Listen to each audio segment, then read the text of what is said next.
In 15 years in Hollywood, no one in Hollywood has a memory of going to a sold-out Kevin Hart show, there being a line for him ever getting a standing ovation at any comedy club. We all know that Katt Williams has been exposing Hollywood's dirty laundry, and one of the celebrities he has targeted is Kevin Hart.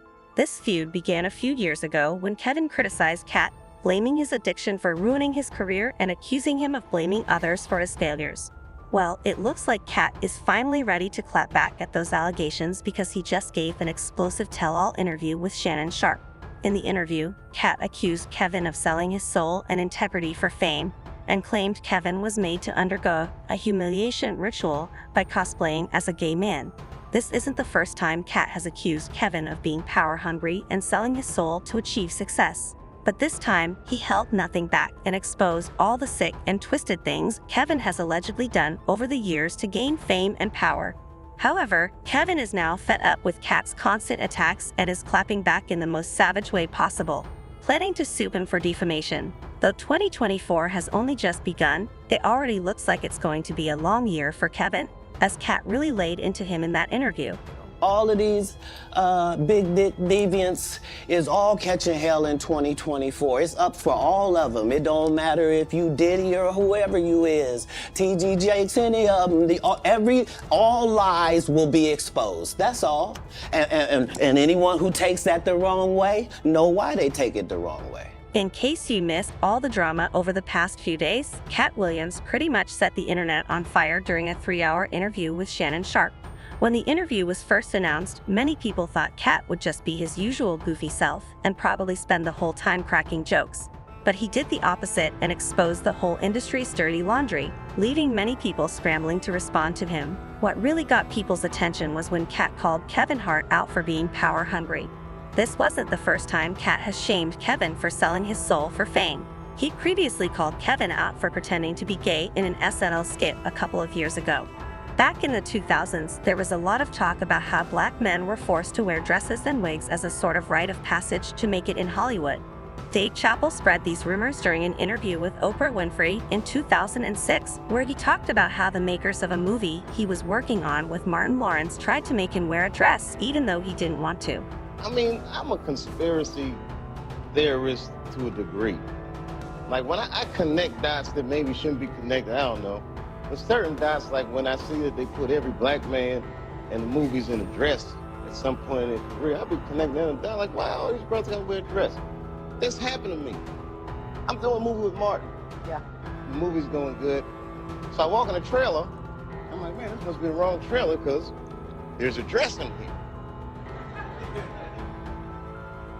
They come in. The writer comes in. I think he's the writer. He's like, Dave, listen.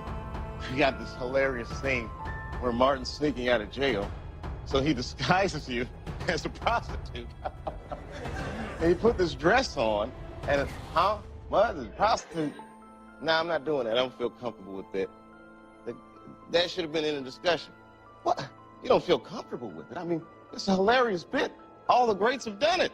So, well, if all the greats have done it, it's kind of hacky, right? You're a writer. So why don't we just not do it?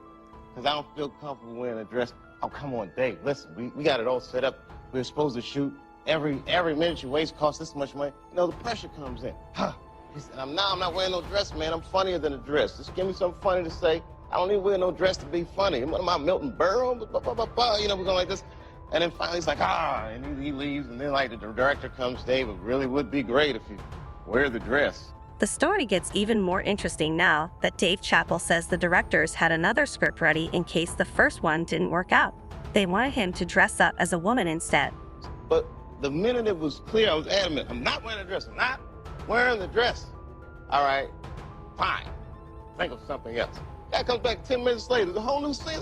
Damn, how did you write the scene so fast? At the time, this interview really shocked a lot of people. Other famous people, including Kevin Hart, were asked what they thought about what Dave said in the interview. Kevin originally tried to laugh it off, but still made it crystal clear that he would never compromise his morals to put on a dress. Another great comedian said that, you know, in the industry, they tried to make him wear a dress. Have you ever ran into that with scripts? And is that something that, you know, you wouldn't do, you know, for I definitely haven't ran into to put on the dress. I mean, you know, you have to have boundaries. You have to have limits that you refuse to cross. You know, for me, I know what they are.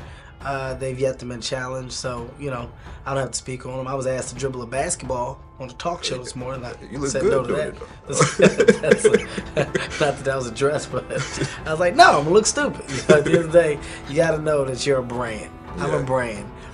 You need to protect your brand at all times. When things happen that can possibly affect your brand, your brand can be diminished, and you don't want that to happen. So, you know, protecting my brand is definitely a priority. A short time after this interview, Kevin Hart wore a dress and a wig in an SNL skit. There's a good chance he wasn't against wearing that dress in the first place. It was probably within his rights, but many people thought he did it to please higher-ups in the industry because he wanted more fame and power. Kevin wasn't a struggling actor. He was doing pretty well for himself. However, after this SNL skit, his career took off and he was cast in even bigger movies. His fans were so mad at him that he had to take to Twitter to shut everyone up, saying, "I wore a dress on SNL because I thought it was funny.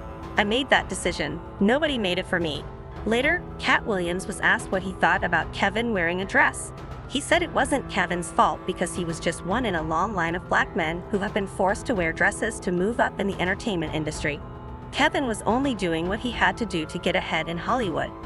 At the end of the day, Kevin doesn't have to worry about what people are going to say about him wearing a dress because of the long line of dress-wearing people before him. So now we have Big Mama's house 1, 2, and 3. Yeah. I've never seen Medea in a pantsuit. I think she wears dresses. So now I'm saying, why are we picking on poor little Kevin Hart?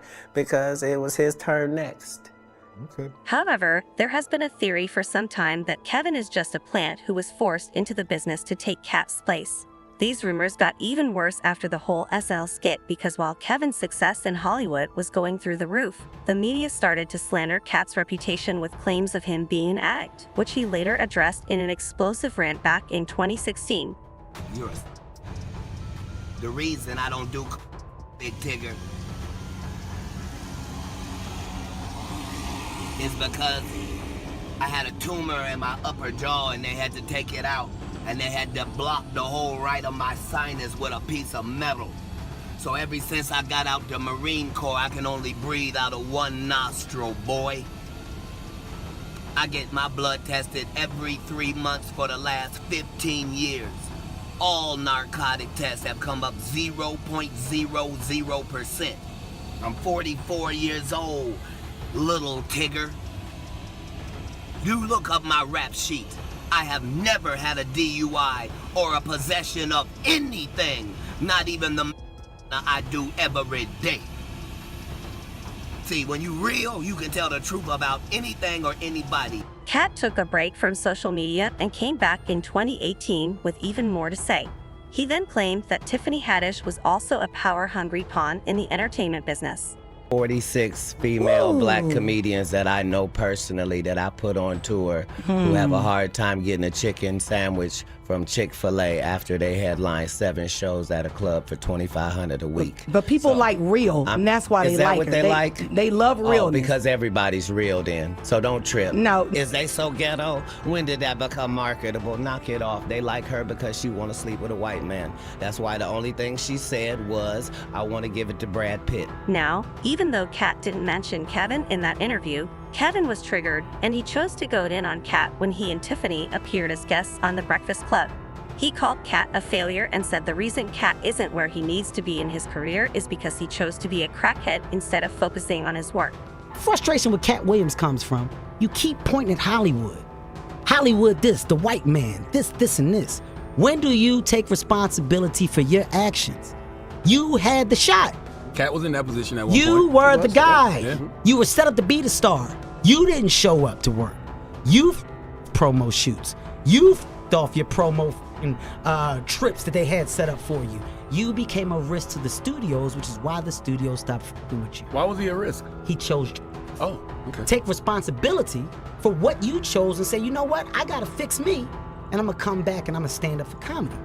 So when you say Tiffany Haddish doesn't deserve or isn't really a comedian and these other women have worked hard, which they have, Shouts out to Melanie Camacho. Shouts out to Lou Nell. Shouts out to Leslie Jones, who are all underneath the umbrella of Katt Williams. Katt Williams, have you ever used your platform to fucking bring the people that were under you up? You haven't. So because you haven't, don't shit on those that now are. I've used my platform and I've brought my guys and girls up. The brand of Kevin Hart is a brand that's expanded so fucking far, whether you like me or not. My presence in comedy will forever be felt because I'm a fucking boss. I sit on the top of it, and the opportunities that I'm giving are the ones that I'm creating. So take responsibility for what you did. You. Nobody else did. You don't hear Chris Rock, Dave Chappelle, the Kings of Comedy, Seinfeld. You don't hear George Lopez, Eddie Griffin. You don't hear who else can I go down the road of other comedians? Steve Martin, Martin Short. You don't hear the guys that got on top and that made it by doing what they love complain about the people that are coming under them. The reason why is because they're happy with themselves. Don't blame everybody else for your shit. Don't on my sister Light because you're not happy with your shit. This earned, it's not given. But Katt did not let the crackhead claim slide, and he hopped on Instagram to call Kevin out for making up lies about him. Why he wasn't there and off making 85 million. I was over here not making 85 million. But it's all good. I don't mind $1 million a month and keeping my soul. And as long as Richard Pryor was able to be the king of comedy and a crackhead, they gonna continue to say maybe I am. But again, I urge you, and there's a you can do that'll get you Katt Williams level. You should OD on it tonight. After this whole back and forth, Katt went MIA on social media until a few days ago when he exposed Kevin for selling his soul for power and fame. According to Katt, Kevin cut a deal with some elites in the industry to help launch his career in Hollywood. He made it clear that unlike Kevin, he's never accepted any checks from the higher-ups in the industry to keep quiet about certain issues. He then recalled the time when he was blackballed because he refused to do a scene in the movie Friday After Next that depicted him being sexually assaulted. Apparently, the producers thought the scene would be funny, but Katt did not see how somebody getting sexually assaulted could possibly be funny, so he refused to do it. After they wrapped up filming, Katt was blacklisted, and every movie he was supposed to be starring in was given to Kevin because Kevin was willing to do whatever they asked him to do without any changes. Kevin didn't directly respond to the allegations that Katt made against him, but he made Katt very aware that he wanted all the smoke by seemingly sending him a very strong warning. He trolled Katt's interview during his commentary on the New York Knicks versus Philadelphia game by making a few sarcastic and corny jokes about Katt buying the Knicks and dropping them off at the game. Another fun fact about the New York Knicks, I don't know if you guys noticed, but Katt Williams bought the Knicks. He definitely bought it. He bought the Knicks, Yeah. and it's rumored that he took the Knicks back, returned them with a receipt. You can do that. You didn't know. Katt dropped them off. Oh, wow. Katt In a just dropped spaceship. Ja Morant. He gave him a ride. In a spaceship. Okay. In a spaceship. Copy that. Spaceship that he parallel parked. Known fact, Katt Williams has a NBA basketball court in his living room. He's the first to ever really, Oh, yeah. he's the first to embrace a true hardwood floor. Yeah. He bought it in his home. Several social media outlets are reporting that Kevin is planning to sue Katt because this feud has dragged on for so long, with Katt constantly coming after him over the years. As usual, folks had a lot to say about this mess, like this person who said, "I've actually always believed that Kevin Hart was a Katt Williams replacement. I think it was right around when Katt had some sort of issues when he was up and coming, and Hart came out of nowhere." Another person said, "It's absolutely true. I remember Kevin Hart having a small role in Scary Movie 3, then all of a sudden being huge, which I never understood because I used to try to watch his content, and it just wasn't funny. I used to wonder what was wrong with the people going to his shows. But now, I want to know your thoughts. Do y'all really think Kevin sold his soul in his quest for power and fame in Hollywood? Let me know your thoughts in the comment section down below, and don't forget to click here to watch this other very messy video. Obviously, you love going to basketball games. You love the NBA. You get into fights a lot with players during the game. Yeah, You yeah. are, now some celebrities do that occasionally. You seem to do it, like you make a point to do it. Every time. The last basket from the Warriors. See, after that little loose ball, long rebound from Draymond Green, Nick Stauskas left his man. Justin Anderson, once again, the Sixers got him from Dallas in the Nerlens Noel trade. Was that Steph Curry in conversation with Kevin Hart? It is. So what I do is I go there, and because you're courtside, you know, it gives you the ability to go back and forth with the players, and I like to do it at a very high level. You know, I take my level of annoyance as high as it can possibly go, and I just do it until they give in. Well, Cabarro, a lane violation. Here's Curry. Well, he's getting layups, hasn't hit a three, and whatever Kevin Hart said maybe didn't work. I don't know. You know, I've told guys that their legs were fake. I've told. Never heard that insult before. I told LeBron James one time that I thought he had butt shots during the game. I was like, the butt's not real. And I just kept screaming that people were getting involved. It gets in his head, It gets in their head. Balling. Now his big task is what he's going to do next, you know, and I think he's got some plans, and I look forward to seeing, you know, where his life goes from this point forward, and him and his wife and the kids. The final 6 of the year, broke his leg in the training camp for the U.S. national team. Here's Steph Curry with that quick release. Some say it's a point. Here's what happened. They were in Philadelphia.